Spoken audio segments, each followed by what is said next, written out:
வணக்கம் எல்லாருக்கும்.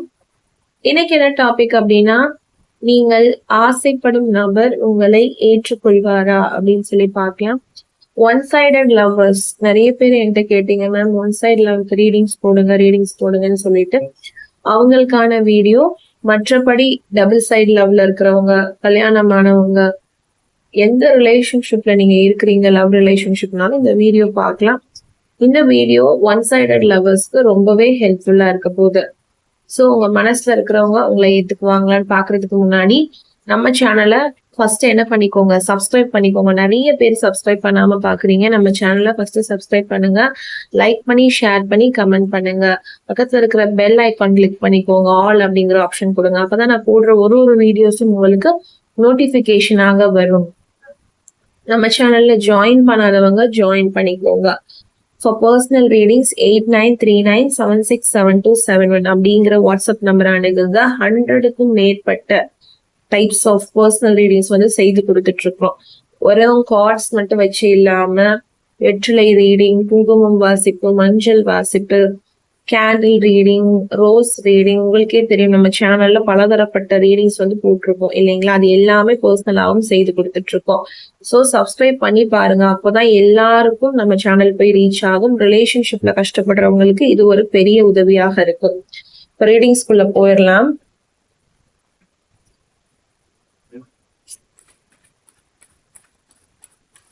நீங்கள் ஆசைப்படும் நபர் உங்களுடன் சேர்வாரா? யூனிவர்ஸ், டிவைன், ஸ்பிரிட், ஏன்ஷியன்ஸ், ஆசைப்படும் நபர் உங்களுடன் சேர்வாரா? ரெண்டு கார்டு எடுத்துக்கலாம். Okay,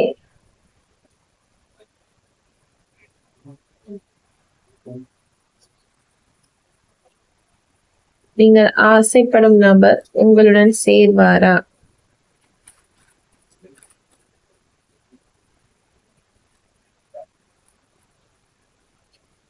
okay,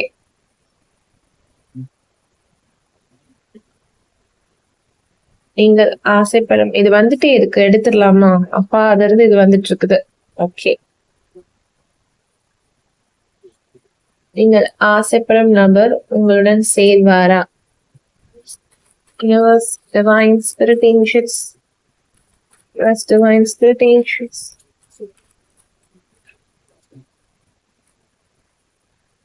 Universe, divine, spirit, angels. Okay.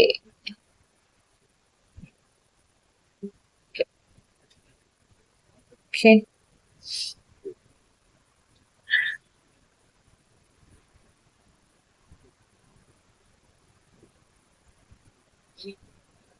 எப்படி வச்சுக்கலாம்.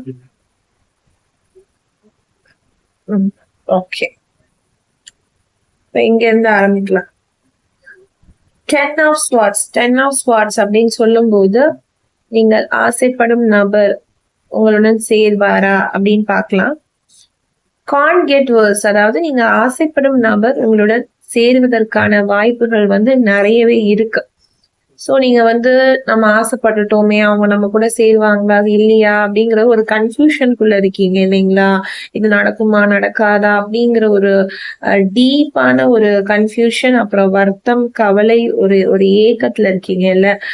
அத வந்து நீங்க ரொம்ப உங்க மனசு போட்டு என்ன செஞ்சுக்க வேணாம், இதையே நீங்க திங்க் பண்ணிட்டு இருக்க வேணாம். இவங்க கூட நம்ம சேருவோமா இல்லையா அப்படிங்கிற திங்கிங் வந்து வேண்டாம். கட்டாயமாக நீங்க இவங்க கூட வந்து சேருவீங்க, ஓகேங்களா? ஏன்னா எதனால சொல்றேன் அப்படின்னா, கான் கெட் வேர்ஸ், அதாவது நீங்க நினைச்சது கொஞ்சம் தள்ளி போய் நடக்குமே தவிர, கொஞ்சம் டிலே ஆகி நடக்குமே தவிர அது நடக்காம இருக்கும் அப்படிங்கிறதுக்கான எந்த ஒரு வாய்ப்புமே இங்க கிடையாது. நடக்கும், ஆனா கொஞ்சம் நிறைய பிரச்சனைகளை சந்தித்து நிறைய ப்ராப்ளம்ஸை ஃபேஸ் பண்ணி தான் இந்த லவ் வந்து உங்க கை கூடும் அப்படிங்கிற மாதிரி இருக்கு. ஏன்னா 10 கத்திகளும் ரிவர்ஸ் ஆகி வந்திருக்கு. அப்படின்னும் போது அந்த கத்திகள் இல்லாம இருக்காது, கத்திகளை கடந்து நீங்க வருவீங்க அப்படின்னு சொல்லலாம் உங்க காதல் வாழ்க்கையில. அப்போ நீங்க ஒன் சைடடா ஒருத்தரை விரும்பிட்டு இருக்கீங்க அப்படின்னா அதுல நிறைய ப்ராப்ளம்ஸ் வந்து இருக்கும். அதை மீறி நீங்க என்ன பண்ண போறீங்க, இந்த காதல் வாழ்க்கையில ஜெயித்து காமிக்க போறீங்க.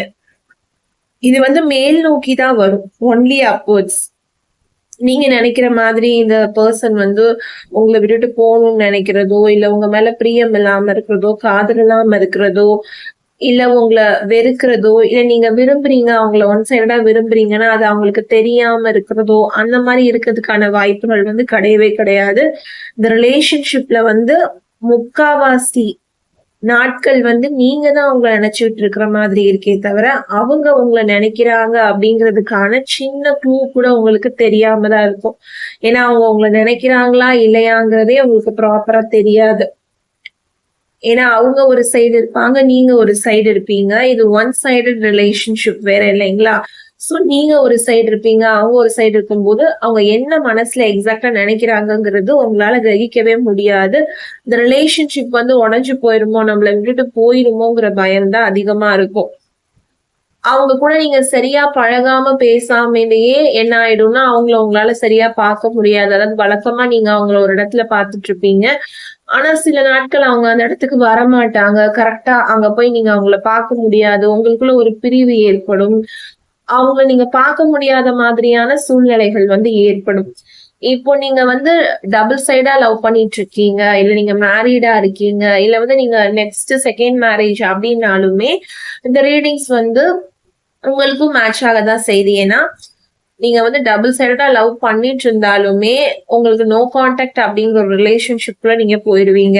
இப்போ நீங்க மேரீடா இருக்கீங்கனாலுமே உங்க ஹஸ்பண்டை விட்டு என்ன செஞ்சிருவீங்க, தள்ளி இருந்துருவீங்க. ஒய்ஃபா இருந்துச்சுன்னா, ஹஸ்பண்டா இருந்தாருன்னா ஒய்ஃப் விட்டு தள்ளி இருப்பாரு. சோ இப்படி வந்து பிரிஞ்சு இருக்கக்கூடிய நாட்கள் வந்து நிறைய இருக்கிற மாதிரி இருக்கு. அப்படியே நாங்க பிரிஞ்சே இருப்போமான்னு கேட்டா கிடையாது. ஒரு ரெக்கவரி இருக்கு, ஒரு ரீஜெனரேஷன் வந்து இருக்குது. ரிலேஷன்ஷிப் வந்து திரும்ப வந்து எப்படியாவது அதோடைய வழியிலே அது வந்து சேர்ந்துரும். அந்த கஷ்டத்தோடையும் சங்கடத்தோடையுமே அந்த ரிலேஷன்ஷிப் வந்து என்ன பண்ணிடும், ஒரு நாள் வந்து மீண்டும் சேர்ந்துரும். இப்ப நம்ம கேள்வியே அதான, நாங்க மனசு நினைச்சிட்டு இருக்கக்கூடிய நபர் எங்க கூட வந்து சேருவாங்களா மேம் அப்படின்னு தான் நீங்க கேக்குறீங்க. அப்படின்னும் போது கண்டிப்பாக சேருவாங்க. அதுக்கு நாட்கள் எடுக்கும், கட்டாயமா எடுக்கும். ஏன்னா 2 பேரும் வந்து பாத்துக்க முடியாத நிலை, பேசிக்க முடியாத நிலைன்னும் போது 2 பேருக்கும் அந்த கம்யூனிகேஷன் கேப் வந்து இருக்கதான் செய்யும். சோ நீங்க என்ன மனசுல நினைக்கிறீங்கன்னு அவங்களுக்கு தெரியாது, அவங்க என்ன மனசுல நினைக்கிறாங்கன்னு உங்களுக்கு தெரியாம இருக்கிறப்போ அங்க ஒரு ப்ராப்ளம் வந்து இருந்துகிட்டே தான் இருக்கும். 2 பேரும் டைரக்டா சந்திச்சு பேசி உங்களுக்குள்ள வந்து ரிலேஷன்ஷிப் வந்து மாறி அதுக்கப்புறம் நீங்க வந்து ஒரு காதல் வாழ்க்கைக்குள்ள போய் திருமண வாழ்க்கைக்குள்ள போய் இது இப்படிதான் ஸ்லோ அண்ட் ஸ்டெடியா நடக்குமே தவிர, நீங்க நினைக்கிற நேரத்துக்கு இந்த ரிலேஷன்ஷிப் வந்து உங்க கையில கூடாது. ஆனா இது கூடாமல் போகாது. நான் சொல்றது புரியுதுங்களா? நீங்க நினைக்கிற மாதிரி இந்த ரிலேஷன்ஷிப் வந்து வராது. ஆனாலும் இந்த ரிலேஷன்ஷிப் உங்களுக்கான ரிலேஷன்ஷிப் தான். அந்த நம்பிக்கையோட நீங்க என்ன செய்யலாம், இருக்கலாம்.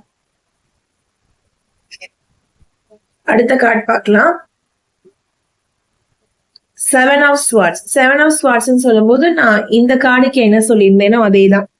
ஏன்னா கம்மிங் கிளீன், உங்க ரிலேஷன்ஷிப் வந்து கிளீன் ஆகி வருது. நீங்க வந்து இந்த ரிலேஷன்ஷிப் வந்து நமக்கு செட் ஆகுமா செட் ஆகாதாங்கிறது ஒரு பெரிய கேள்வியாகவும் ஒரு பெரிய போராட்டமாகவும் உங்க மனசுல இருந்துட்டு இருக்கும். அதாவது இது எப்படிப்பட்ட ரிலேஷன்ஷிப், இதை நான் எப்படி எடுத்துக்கணும், இந்த ரிலேஷன்ஷிப்பை நான் எப்படி அப்ரோச் பண்ணணும், நாங்க ஃப்ரெண்ட்ஸா இருக்கோம், இல்ல நாங்க வந்து பழகிட்டு இருக்கோம், இல்ல நாங்க ப்ரப்போஸ் பண்ணிக்கவே இல்லை, நாங்க பாத்துக்கவே மாட்டோம், இல்ல பாத்துக்குவோம் பேசிக்க மாட்டோம், இப்படி நிறைய சிச்சுவேஷன் வந்து இருக்கும் ஒன் சைடட் லவ் அப்படின்னும் போது. டபுள் சைடட் லவ்னும் போது பாத்துக்குவோம் பேசிக்குவோம், இருந்தாலும் ஒரு மிஸ் அண்டர்ஸ்டாண்டிங் இருக்கும், அங்க ஒரு நோ கான்டாக்ட் நோ கம்யூனிகேஷன் வந்து போயிட்டு இருக்கும். மேரீட்னாலுமே அங்க ஹஸ்பண்ட் அண்ட் ஒய்ஃப்ல ஒரு ப்ராப்ளம் வந்து போயிட்டு இருக்கு, தனித்தனியா இருப்பீங்க, பிரிஞ்சு இருப்பீங்க, அந்த மாதிரி ஒரு டைவர்ஸ் பிரச்சனைகள் வந்து இருக்கும். அதே மாதிரி மோஸ்ட்லி வந்து செகண்ட் மேரேஜுக்கு வந்து அப்ரோச் பண்றவங்களா இருந்தாலும் அந்த செகண்ட் மேரேஜ்ல கூட ப்ராப்ளம்ஸ் வந்து வரும். இந்த செகண்டா மேரேஜ் பண்ணிக்க போற பார்ட்னர் கிட்ட இருந்து சரியான ரெஸ்பான்ஸ் இருக்காது, இப்படின்னு பலதரப்பட்ட விஷயங்கள் வந்து இதுல இருக்கு. அப்படின்னும் போது நீங்க இதெல்லாம் எப்போ மாறும், அவங்க வந்து என்கிட்ட எப்படி பேசுவாங்க, கரெக்டா அப்ரோச் பண்ணுவாங்களா, அவங்களுக்கும் என் மேல விருப்பம் இருக்கா அப்படிங்கிறது வந்து உங்களுக்கு ஒரு கேள்வியாதான் இருக்கும். ஏன்னா உங்களுடைய பார்ட்னர் சைட்ல இருந்து உங்களுக்கு கிளியரான ஒரு விஷயம் வந்து கிடைச்சிருக்காது. அவங்க வந்து உங்ககிட்ட ஒரு கிளாரிட்டியான பதில் என்ன செஞ்சிருக்க மாட்டாங்க, கொடுத்திருக்க மாட்டாங்க. நீங்களும் என்ன நினைச்சிட்டு இருப்பீங்க, சரி அவங்க கிட்ட போய் பேசலாமா, நம்ம கிட்ட அவங்க பேசுவாங்களா அப்படின்னு சொல்லி தயக்கப்பட்டுக்கிட்டே இருப்பீங்க. உங்களால வந்து சகஜமா போய் அவங்கள அப்ரோச் பண்ணவே முடியாது. எப்பவுமே உங்களுக்குள்ள வந்து ஒரு நெருக்கம் இருக்காது. ஒரு பிரிவு இருந்துகிட்டே இருக்குமா? சடனா போய் நம்ம எப்படி போய் அவங்க கிட்ட பேசுறது? என்ன சொல்லி அப்ரோச் பண்றது? இந்த ரிலேஷன்ஷிப் வந்து நமக்கானதா இல்லையா? இதுல என்ன போயிட்டு இருக்கு? என்ன போகணும் இனிமே? எனக்கு இது வேணுமா? வேணாமா? இது வொர்க் ஆகுமா? வொர்க் ஆகாதா? செட் ஆகுமா? இப்படியே இருக்கும்ன்றேன். அதாவது ஒரு காதல் வாழ்க்கை வந்து சராசரி காதல் வாழ்க்கையா இல்லாம, அதுல ஒரு பிரச்சனை, குழப்பம், ஒரு தெளிவு இல்லாம இருக்கும். ஒரு ஒரு மிஸ் அண்டர்ஸ்டாண்டிங் பேசிக்காமயே மிஸ் அண்டர்ஸ்டாண்டிங் ஆகும். அதாவது இந்த ரிலேஷன்ஷிப்ப பொறுத்த வரைக்கும் எனக்கு என்ன கிளியராக தெரியுதுன்னா, பேசி சண்டை போட்டுக்கிட்டு பிரிஞ்ச உறவு தான் நெறைய இருக்கு. இல்லைங்களா? நம்ம அப்படிதான் சொல்லுவோம். ஆனா இந்த உறவ பொறுத்த வரைக்கும் நீங்க வந்து அவங்க கிட்ட ரொம்ப பேசவே மாட்டீங்க. அதுதான் பிரச்சனை. பேசியிருக்கவே மாட்டீங்க, பழகியிருக்கவே மாட்டீங்க. இருந்தும் உங்களுக்குள்ள என்ன வந்துட்டு இருக்கும்? ஒரு கான்ட்ரோவர்சி வந்து வந்துட்டு இருக்கும். நீங்க அவர விரும்புவீங்க, அவர் உங்கள விரும்புவாரு. ஆனா இன்னும் டைரக்ட்டா சொல்லிக்கிற மாட்டீங்க, பேசியிருக்க மாட்டீங்க. நான் அந்த மாதிரி சொல்றேன். அப்டின்னும்போது அங்க சண்டை சச்சரவுகளுக்கு இடம் கிடையாது. இருந்தாலும் ஒரு பிரிவு வந்து மெயின்டெயின் ஆயிக்கிட்டே இருக்கும்னு நான் சொல்றேன். விரும்பிட்டே இருப்பீங்க 2 பேரும். ஒரு காலேஜா இருக்கலாம். இல்ல வந்து ஒரு ஒரு ஆபீஸ்ல இருக்கலாம். சோ இப்படி வந்து ஏதாவது ஒரு அந்த பெர்சன வந்து நீங்க விரும்புவீங்க. இருந்தாலும் உங்களால அவங்கள அப்ரோச் பண்ண முடியாத இடத்திலே இருப்பீங்க. ஒரு சீக்ரெட் இருக்கு பாருங்க. Keeping secrets. அதாவது 2 பேருமே அந்த சீக்ரெட்ட மெயின்டெயின் பண்ணிக்கிட்டு அப்படியே சைலன்ட்டா வந்து இருந்துட்டே இருப்பீங்க. அவங்களும் உங்ககிட்ட சொல்லணும்னு நெனச்சு வரலாம். நீங்களும் அவங்க கிட்ட சொல்லணும்னு நெனச்சு வரலாம். இருந்தாலும் ஏதாவது ஒரு தடங்கல் ஏற்படும். அப்படியே திரும்ப வந்து அத வந்து ஒரு சோகமா, சைலன்ட்டா அந்த அவங்கள நான் விரும்புறேன். இல்ல அவங்க உங்கள விரும்புறாங்கனால அத மனசுக்குள்ளேயே வச்சுக்கிட்டு இருக்கிற மாதிரி இருக்கும். உங்களால சேர்ந்து பார்த்துக்கிட்டு, பேசிக்கிட்டு ஒரு சராசரியா வந்து பழக முடியாது. இதுதான் உங்களுடைய பிரச்சனையா இருக்கும். சோ இது மாறுமா? நான் வந்து விரும்புறவங்க கூட என்னால சேர முடியுமாங்க என் லைஃப்ல அப்படின்னு கேட்டா, கட்டாயமாக சேர முடியும். நான் சொல்றேன்ல. ப்ராப்ளம் வந்து நீங்க 2 பேரும் சேர்றதுல தான் ப்ராப்ளமே தவிர, உங்களால சேர முடியாதுன்னு கிடையாது. நீங்க வந்து சேர்ந்துருவீங்க. ஆனா நீங்க சேர்றதுக்குள்ளயும், நீங்க ஒன்றாக சேர்றதுக்குள்ளயும் உங்களுக்குள்ள ஒரு காதல், ஒரு திருமணம், ஒரு விஷயம்னு ஏற்படுறதுக்குள்ளயுமே உங்கள பேச விடாம சில விஷயங்களும், உங்கள காதலிக்க விடாம சில விஷயங்களும், உங்கள திருமணம் பண்ணிக்க விடாம சில விஷயங்களும் உங்களுக்கு வந்து தொடர் சோதனை வந்து இருந்துகிட்டே இருக்கும். இந்த சோதனை எல்லாம் மீண்டு வந்துதான் இந்த நபர நீங்க திருமணம் செய்ற மாதிரி இருக்கும். இந்த நபர் கூட ஒரு ரிலேஷன்ஷிப்ல நீங்க இருக்கிற மாதிரி இருக்கும். அந்த சோதனை என்பது கடவுளால உருவாக்கி குடுத்திருக்கலாம். யுனிவர்ஸால உருவாக்கி குடுத்திருக்கலாம். உங்களுடைய அம்மா, அப்பாவாக இருக்கலாம். அவங்களுடைய அம்மா, அப்பாவாக இருக்கலாம். ஃப்ரெண்ட்ஸாக இருக்கலாம். ஸ்ட்ரேஞ்சராக இருக்கலாம். கட்டாயமாக தேர்ட் பெர்சனாக இருக்கலாம். சோ இவ்ளோ ப்ராப்ளம்ஸையும் கடந்து வந்து தான் நீங்க இவங்க கைய பிடிக்கிற மாரி இருக்குமே தவிர, இவங்க கைய நீங்க கட்டாயமாக பிடிப்பீங்க. ஆனா இவ்ளோ சோதனைக்கும் ரெடியா இருந்துக்கோங்க. இவ்ளோ ப்ராப்ளம்ஸ் வந்து வரும் இவங்கள நீங்க விரும்புறீங்க அப்டின்னா. இதையும் நான் சொல்லணும். இந்த கார்ட் பார்க்கலாம். அதாவது இது வந்து ஓவர் கமிட்டட் அப்படிங்கிற மாதிரி இருக்கு. சோ ஓவர் கமிட்டட் அப்படின்னும் போது ஒரு இவங்க கூட வந்து நீங்க ரொம்பவே ஜெல் ஆயிருப்பீங்க. அதாவது இவங்கள பார்க்காமயே இவங்க கூட வந்து என்ன சொல்றது ஒரு ஒரு கம்யூனிகேஷன் இல்லாமயே இவங்க கூட நீங்க வந்து ஒரு ஓவர் ஜெல் ஆயிருப்பீங்க. அதாவது ரொம்ப வருஷம் விரும்பின மாதிரியான ஒரு ஒரு ஒரு பின்பம் வந்து உங்களுக்கு தோன்ற ஆரம்பிக்கும். இவங்க கூட பெருசா உங்களுக்கு பழக்கம் இருக்காது. பெரிதளவுல வந்து இவங்க கூட ஒரு கம்யூனிகேஷன் இருக்காது. ஒரு ரிலேஷன்ஷிப் இல்லன்னாலும், இவங்க மேல ஓவரான ஒரு காதல், ஓவரான ஒரு கமிட்மெண்ட், ஓவரான ஒரு லவ் வந்து வச்சிருப்பீங்க. ஆனா பிரச்சனை எல்லாமே ரொம்ப சீரியஸா இருக்கும். இவங்கள பார்க்க முடியாம இருக்கும். உங்க கூட சேரவே முடியாதுங்கிற மாதிரி இருக்கும். இவங்க கூட சேர்றதுக்கு எந்த ஒரு வழியுமே இல்லாத மாதிரி இருக்கும். ஆனா நீங்க வந்து இவங்க மேல பயங்கரமான காதல் வந்து வச்சிருப்பீங்க. என்ன ஆனாலும் பரவாயில்ல. என்ன பிரச்சனை வந்தாலும் நான் பார்த்துக்கிறேன். எனக்கு இவங்க தான் அப்படின்னு சொல்லி நீங்க ரொம்ப நம்பிக்கை வச்சிருப்பீங்க. ஆனா அங்க சேர்றதுக்கு வந்து எந்த ஒரு வழியுமே இருக்காது. தொடர்ந்து அவங்கள பார்க்க முடியாம போறது, அவங்க கூட பேச முடியாம போறது, தொடர்ந்து ஒரு கஷ்டம் ஏற்படுறது இப்படிதான் இருக்கும் இந்த ரிலேஷன்ஷிப்ல. பெருசா அதுல வந்து ஒரு நல்ல விஷயமாக உங்களுக்கு எதுவுமே நடந்திருக்காது. ஃபுல் அண்ட் ஃபுல் வந்து இவங்க கூட உங்களால பழகவே முடியாது. இவங்க கூட சண்டை போடுறதுக்கு கூட உங்களுக்கு என்ன இருக்காது, வாய்ப்பு இருக்காது. அவங்கள பார்ப்பீங்க, ஜஸ்ட் பாப்பீங்க அவ்வளவுதான். இல்ல பேசிக்காம இருப்பீங்க, இல்ல பேசிப்பீங்க ஆனா பாத்துக்க முடியாது. இப்படி ஏதாவது ஒரு கம்யூனிகேஷன் கேப், பார்க்காம இருக்கிறது, பேசாம இருக்கிறது, ஒண்ணா பழக முடியாம போறது, இப்படிதான் இருக்கும்.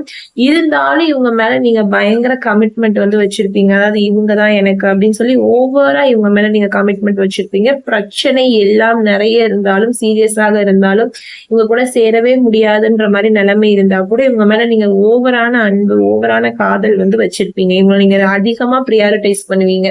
அதாவது இவங்க வேணும், இவங்க எனக்கு கட்டாயமா வேணும், இவங்க நான் விரும்புறேன். அவங்களால உங்களுக்கு என்ன பண்ண முடியுங்கிறத விட நீங்க அவங்களுக்கு என்ன பண்ணணும் அப்படிங்கிற மாதிரி நீங்க யோசிப்பீங்க. அது நடக்காதுன்னு ஒரு விஷயம் இருக்கும். பட் நீங்க அத நடக்கணும் அப்படின்னு நினைப்பீங்க. அவங்க கூட பேசணும், சேரணும் அப்படிங்கிற மாதிரி நீங்க நினைப்பீங்க. ஆனா அந்த ரிலேஷன்ஷிப்ல வந்து கொஞ்சம் கூட வந்து ஒரு ஒரு விஷயம் வந்து இருக்காது. அதாவது பேசுறதுக்கும், பாத்துக்கிறதுக்கும் எந்த ஒரு விஷயமே இருக்காது. ஒரு பேலன்ஸே இல்லாம இருக்கும். இருந்தாலும் இந்த விஷயத்த நீங்க அதிகமாக நம்புவீங்க. அவங்க கிட்ட பேசணுங்கிற மாதிரி நினைப்பீங்க. அப்பதான் உங்களுக்கு அந்த கேள்வி வருது. அதாவது நாங்க கை கூடுமா? நாங்க நினைத்த நபர் கூட எங்களால ஒண்ணு சேர முடியுமாங்கிற கேள்வியே அப்பதான் வருது. ஏன்னா நீங்க மட்டும் தான் ரொம்ப அந்த பெர்சனுக்காக பிரையாரிட்டைஸ் பண்ற மாரி இருக்கு. ரொம்ப அவங்கள லவ் பண்ற மாரி இருக்கு. அவங்க சைட்ல இருந்து எந்த ஒரு ஸ்டெப்பும் எடுக்க முடியாம இருக்கும். அவங்களே உங்கள விரும்பினா கூட ஓப்பனா சொல்ல முடியாத இடத்துல இருப்பாங்க. அவங்க உங்களுக்காக ஒண்ணுமே பண்ணாத மாதிரி இருக்கும். நீங்க மட்டும் தான் உங்க சைட்ல இருந்து அவங்களுக்காக எஃபர்ட் போடுற மாதிரி இருக்கும். இது அத்தனையும் தெரிஞ்சாலும் அவங்கள விரும்புறத நீங்க நிறுத்தவே மாட்டீங்க. விரும்பிக்கிட்டே இருப்பீங்க. எந்த ஒரு எதிர்பார்ப்பும் இல்லாம. அததான் இங்க நான் சொல்றேன். இந்த விஷயம் வந்து இப்படியே தான் போகுமா? நான் மட்டும் தான் அவங்கள விரும்பிக்கிட்டே இருப்பேனா? அவங்க என்ன விரும்ப மாட்டாங்களா? அப்படின்னு நீங்க கேட்கலாம். அதுக்கு தான் நான் பதில் இங்கேயே சொல்லிட்டேன். அதாவது இந்த விஷயம் வந்து கட்டாயமா உங்க கைக்கு வரும். இந்த நபர் கட்டாயமா உங்கள விரும்புவாங்க. ஆனா, பல தடைகளை தாண்டி அவங்க கைய நீங்க பிடிக்கிற மாதிரி தான் இருக்குமே தவிர, நீங்க இந்த நபர் கூட என்னென்ன நினைத்தீர்களோ அது அத்தனையும் நடக்கும். இந்த நபர் கூட நீங்க ஒண்ணு சேருவீங்க. நீங்க நினைத்த நபர் கூட கட்டாயமாக நீங்க ஒன்று சேருவீங்க. ஆனா அதற்கு பல பிரச்சனைகளையும், பல சவால்களையும் சந்திக்க வேண்டியதாக இருக்கும் அப்படிங்கிறத தான் நான் சொல்றேன். நீங்க மட்டும் கொஞ்சம் ஓவரா லவ் பண்ற மாதிரி இருக்கும். அவங்க வந்து உங்கள கேர் பண்ணாத மாதிரி தெரியும். ஆனா அவங்களும் உங்கள கேர் தான் பண்றாங்க, லவ் தான் பண்றாங்க. ஆனா அவங்க சைட்ல இருந்து எஃபர்ட்ஸ் வந்து எடுக்க முடியாது. அப்படிப்பட்ட சூழ்நிலையாக அவங்க சூழ்நிலை வந்து அமைஞ்சிருக்கும். நைட் ஆஃப் வான்ஸ்ன்னு சொல்லும்போது, உங்க அளவுக்கு அவங்க என்ன செய்ய மாட்டாங்க, இந்த ரிலேஷன்ஷிப்ப ரொம்ப எடுத்துக்க மாட்டாங்க. அவங்களால எடுத்துக்கவும் முடியாது. ஏன்னா, அவங்களுக்கு வந்து நெறைய விஷயங்கள் இருக்கும், நெறைய கமிட்மெண்ட்ஸ் இருக்கும், நெறைய வேலைகள் இருக்கும்.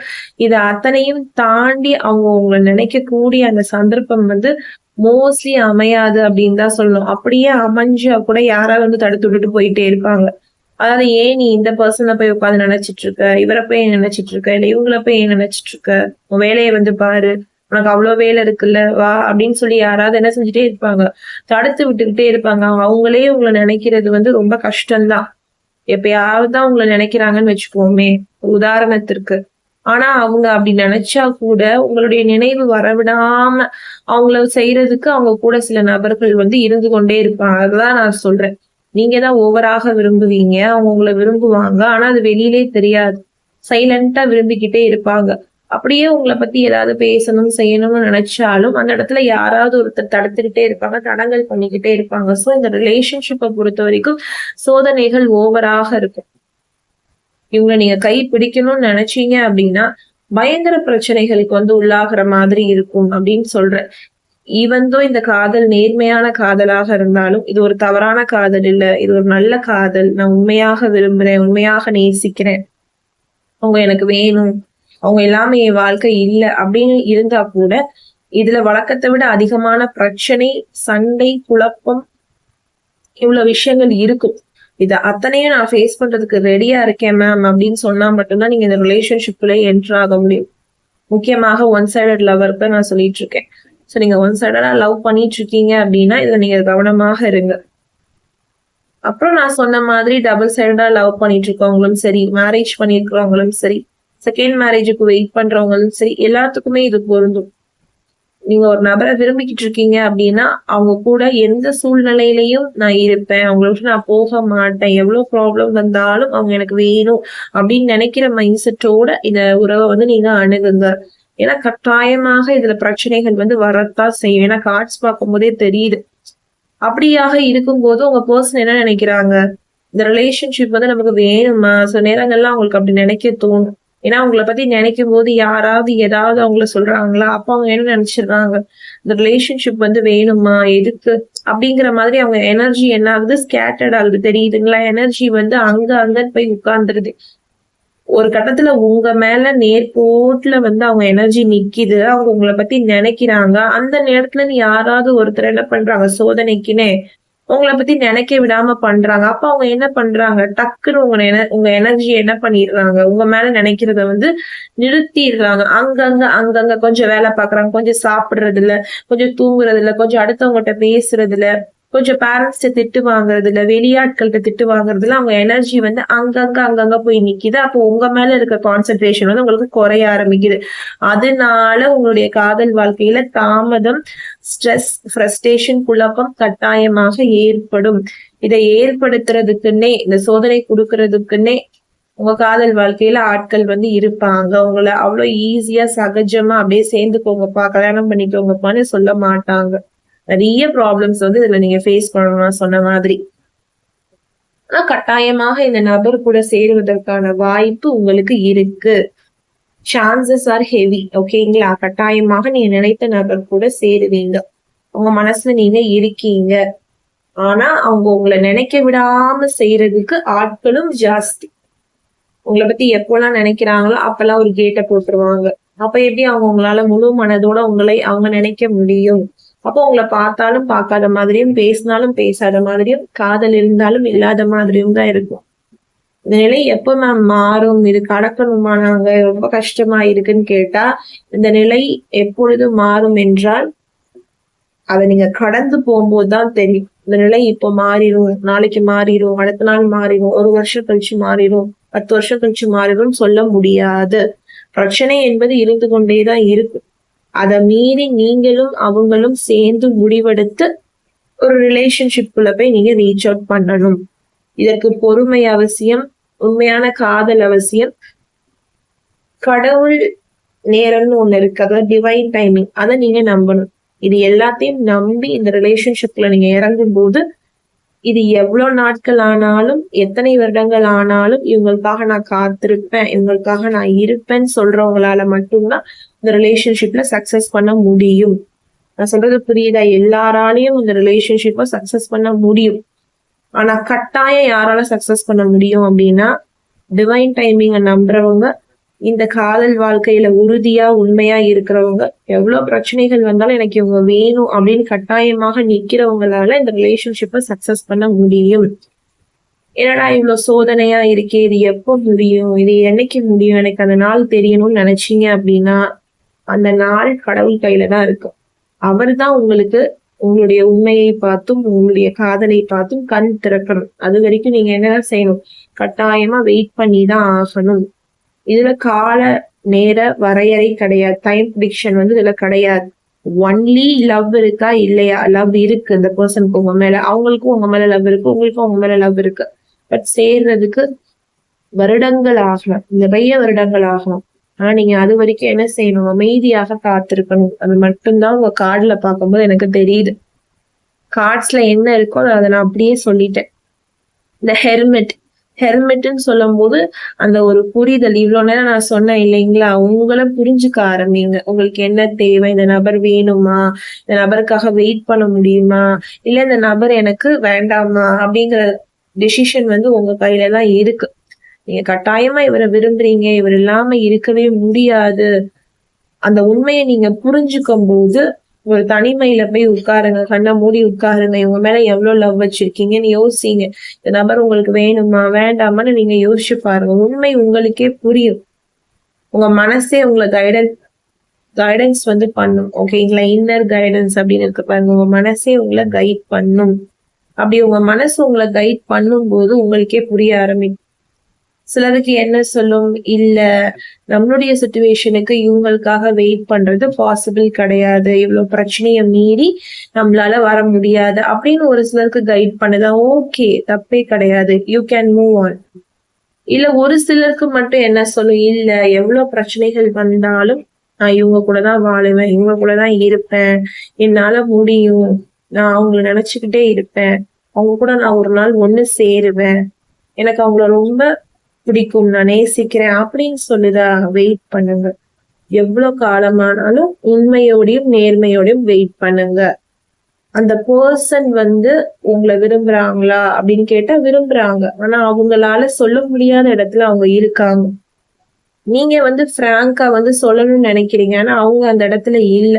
சரி, நீங்களே அவங்க கிட்ட போய் சொல்லலாம்னு போனாலும் உங்களுக்கும் தடங்கள் வருது. அப்போ நீங்க இந்த அத்தனை தடங்களையும் கடந்து போய் தான் அவங்க கிட்ட பேசி அவங்க மனசுல இருக்கிறத புரிய வச்சு இந்த ரிலேஷன்ஷிப்ல நீங்க சக்சஸ் பண்ண முடியும். இப்ப அது வரைக்கும் நீங்க என்ன பண்ணணும்? மன அமைதியை காத்துக்கிட்டு வெயிட் பண்ணணும். அது ரொம்ப ரொம்ப முக்கியம்.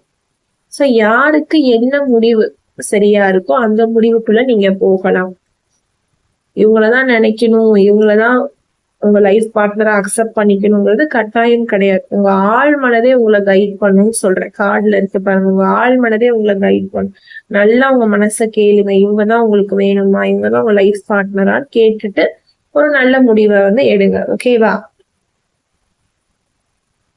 அடுத்த card 5 of cups. 5 of cups சொல்லும் போது ரியலைஸ் பண்ணுவீங்க. அதாவது இந்த நபர் கூட நம்மளுக்கு எந்த மாதிரியான ஒரு வாழ்க்கை போயிட்டு இருக்கு. ஒரு சிலர் இதை ரியலைஸ் பண்ணி இதுல இருந்து நீங்க வெளியிலயும் வந்துருவீங்க. நான் சொன்னேன் இல்லைங்களா? ஏன்னா ஒரு சிலரால இந்த கமிட்மெண்ட் கொடுக்க முடியாது. ஏன்னா வருஷ கணக்குல வெயிட் பண்ணணும் போது எல்லாராலையும் அப்படி வெயிட் பண்ண முடியறது இல்லை. ஈவன் தோ உண்மையான காதலாக இருந்தாலும் எல்லாராலையும் அந்த நபருக்கு வெயிட் பண்றது பாசிபிள் கிடையாது. அட்லாஸ்ட் இந்த ரிலேஷன்ஷிப் சிலருக்கு பிரேக்கப்லயும் முடியுது. இந்த கார்டு பார்க்கும்போது எனக்கு தெரிஞ்சு ஒரு 50% இந்த ரிலேஷன்ஷிப் பிரேக்கப்ல தான் முடியுது. 50% இந்த ரிலேஷன்ஷிப் சக்சஸ் பண்ணுது. அதுல ஸ்ட்ராங்கா இருக்கிறவங்க சக்சஸ் பண்ணிடுறாங்க. அது முடியாது, ஏன்னா என் சூழ்நிலைக்கு அது செட் ஆகாது, என்னால இத்தனையும் தாண்டி போய் அவங்கள பார்க்க முடியாது, என்னால அவங்கள பார்க்கவே முடியல, சுத்தமா அவங்க கூட பேசவே முடியல, என் மனசுல என்ன இருக்குன்னே அவங்களுக்கு தெரியல அப்படின்னும் போது இந்த ரிலேஷன்ஷிப் பிரேக்கப்லயும் முடியுது. நீங்கள் மனதில் நினைத்த நபர் ஓடு உங்களால் சேர முடியாமலும் போகுது. நான் ஆல்ரெடி சொல்லியிருக்கேன், 100 out of 100 இந்த பர்சனுக்கு உங்க மேல லவ் இருக்கு, உங்களுக்கும் அவங்க மேல லவ் இருக்கு, சேர்றதுக்கான வாய்ப்புகள் இருக்கு. ஆனா ஒரு சிலரால இந்த கஷ்டத்தையும் இந்த கவலையையும் கடந்து போய் அவங்க கூட சேர்றதுங்கிறது கஷ்டமா இருக்கு. அப்ப இந்த ரிலேஷன்ஷிப் ஃபெயிலியர்லயும் பிரேக்கப்லயும் டிசப்பாயின்மெண்ட்லயும் முடிஞ்சிருது. அதாவது நீங்க என்னதான் அவங்கள விரும்பினா கூட உங்களால அந்த டிவைன் டைமிங் வர வரைக்கும் வெயிட் பண்ண முடியாம போயிருது. ஆட்டோமேட்டிக்கா இந்த ரிலேஷன்ஷிப் ஒரு பிரேக்கப்லயும் லாஸ்லயும் போய் நிக்குது. 50-50 நான் சொல்லிட்டேன். சோ இப்படிதான் உங்களுக்கான ரீடிங்ஸ் இருக்கு. நீங்கள் மனதில் நினைத்த நபரோடு சேர்வீர்களா அப்படிங்கிற கேள்விக்கான பதில் 50-50 தான் இருக்கு. நீங்க ஸ்ட்ராங்கா இருக்கீங்கன்ற பட்சத்துல கட்டாயமாக சேருவீங்க. நான் இந்த அளவுக்கு என்னால வெயிட் பண்ண முடியாது மேம், என்னுடைய சிச்சுவேஷன் அப்படி இல்லைன்னு நினைக்கிறவங்க கட்டாயமாக இந்த ரிலேஷன்ஷிப்பை விட்டு கொடுத்துதான் ஆகணும்.